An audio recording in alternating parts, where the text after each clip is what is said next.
Supreme court में आज पाक पतन दरबार की राजी की मिल्कियत से मुताल्लिक खुद नोटिस केस की समाअत हुई। चीफ जस्टिस मियां साकिब निसार की सरबराही में जस्टिस फैसल अरब और जस्टिस एजाजुल हसन पर मुश्तमिल 3 रुकनी बेंच ने समाअत की और आज सुप्रीम कोर्ट के हुक्म पर साबिक वजीर आजम नवाज शरीफ भी अदालत में पेश हुए। ये पहला मौका था जब चीफ जस्टिस बनने के बाद न सिर्फ चीफ जस्टिस मियां साकिब निसार और नवाज शरीफ का आमना सामना हुआ, बल्कि पनामा केस में उन्हें नाअहल करार देने वाले बेंच में शामिल जस्टिस एजाजुल हसन के सामने भी पहली बार नवाज शरीफ पेश हुए। अब आम बात यह है कि इस केस में भी मामला 30 साल पुरानी जमीन की मिल्कियत का है और इस हवाले से बतौर वजीर आला पंजाब नवाज शरीफ की तरफ से जारी किए गए एक मुबैना हुक्मनामे से मुताल्लिक जवाब मांगा जा रहा है। ये केस पाक पतन दरबार से मुल्हिका 14,000 केनाल जमीन की मिल्कियत के तनाजे का है। इस हवाले से दीवान गुलाम कुतुबुद्दीन नामी शख्स ने 1985 में डिस्ट्रिक्ट एंड सेशन अदालत में मुकदमा दायर किया था 1985 में और मौक़िफ़ अख्तियार किया था कि पाक पतन दरबार से मुल्हिका 14,000 केनाल जमीन महकमा औकाफ को दे दी गई, जबकि यह जमीन उनकी मिल्कियत थी। लेकिन मकामी अदालत ने उस वक्त यह फैसला महकमा औकाफ के हक में दिया और इस फैसले को लाहौर हाई कोर्ट ने भी बरकरार रखा, जिस पर दीवान गुलाम कुतुबुद्दीन सुप्रीम कोर्ट चले गए।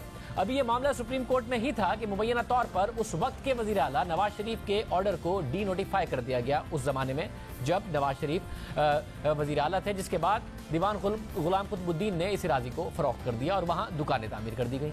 सुप्रीम कोर्ट ने 2015 में पाक पतन दरबार की इराजी पर दुकानों की तामीर का अज खुद नोटिस लिया था और रवां साल 2 जुलाई को इस केस को दोबारा समाअत के लिए मुकर्रर किया था और आज दौरान समाअत चीफ जस्टिस और नवाज शरीफ में इस मामले पर GIT बनाने का मामला आया तो नवाज शरीफ के जवाब पर अदालत में कह के भी लग गए, जबकि चीफ जस्टिस ने मामले की तहकीकात कराने के लिए इदारे के इंतखाब का मामला भी नवाज शरीफ पर छोड़ दिया।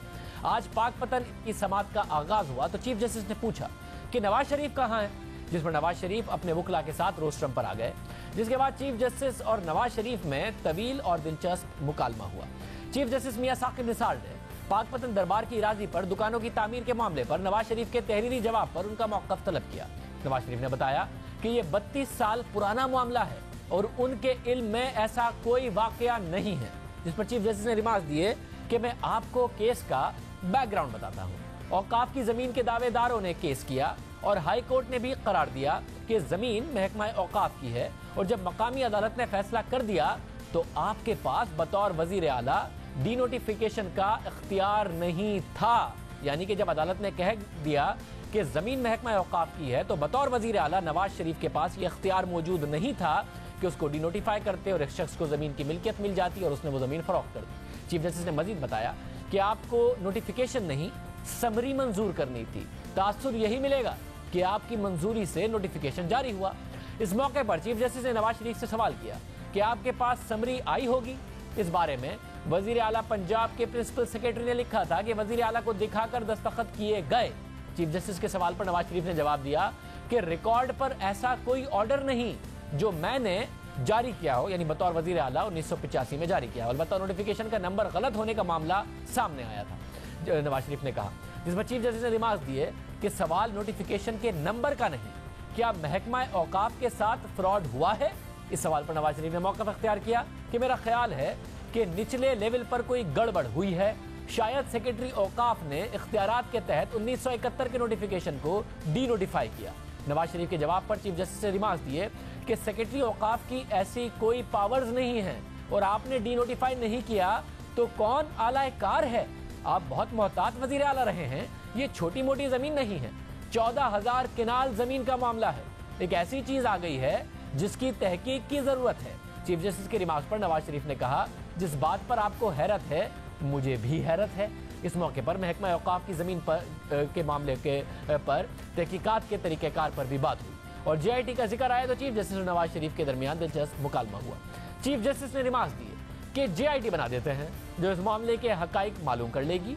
GIT की तजवीज़ पर नवाज शरीफ का कहना था कि उन्हें तहकीकात में कोई हर्ज नहीं है, लेकिन उनका GIT का तजर्बा अच्छा नहीं है, किसी और से इंक्वायरी करा ले। नवाज शरीफ की इस बात पर अदालत में कह के लग गए और इस मौके पर चीफ जस्टिस ने रिमार्क्स दिए और नवाज शरीफ को मुखातिब करते हुए कहा कि आप खुद मुनसिफ बन जाएं, इंसाफ करना सिर्फ अदालतों का काम नहीं, आप जैसे लीडर भी इंसाफ कर सकते हैं, आप अपने तौर पर तहकीकात करा लें। साथ ही चीफ जस्टिस ने नवाज शरीफ को मुखातिब करते हुए कहा कि आप तहकीक खुद कराएं, लेकिन अपने साथ आने वाले बैरिस्टर जफरुल्लाह से ना कराएं, ये सियासी आदमी हो गए हैं, चीफ जस्टिस ने रिमार्क जारी रखते हुए कहा कि मैं चाहता हूं कि 2 बार का वजीर आला और 3 बार का वजीर आजम क्लियर हो। आपके बतौर वजीर आजम पाकिस्तान बहुत से फैसले हमारे सामने आए।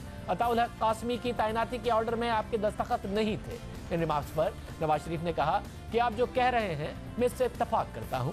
चीफ जस्टिस ने रिमार्क्स जारी रखते हुए कहा कि JIT पर तो मियां साहिब ने एतराज कर दिया है। पुलिस, FIA, नैब, एंटी करप्शन किससे तहकीकात कराएं, बता दें। पुलिस का महकमा तो ज्यादा मौसर नहीं होगा। अपने वकला से मुशावरत करके 1 हफ्ते में बता दें कि किस इदारे से तहकीकात कराएं। इसके साथ ही चीफ जस्टिस ने आइंदा पेशी पर नवाज शरीफ को हाजिरी से इस्तिस्ना भी दे दिया, जिस पर नवाज शरीफ ने कहा कि आपकी बड़ी मेहरबानी है। आज पूरी समाअत के दौरान चीफ जस्टिस और नवाज शरीफ में दिलचस्प मुकालमा होता रहा। समाअत के इख्तिताम पर भी चीफ जस्टिस का नवाज शरीफ के साथ मुकालमा हुआ और चीफ जस्टिस ने नवाज शरीफ के हमरा आने वाले अफराद से मुताल्लिक रिमार्क्स दिए और कहा कि मियाँ साहब आपसे हल्के फुल्के अंदाज से भी बात कर लेते हैं। आपके साथ यहाँ बड़ी भारी कमेटी आई है, इनकी क्या जरूरत थी?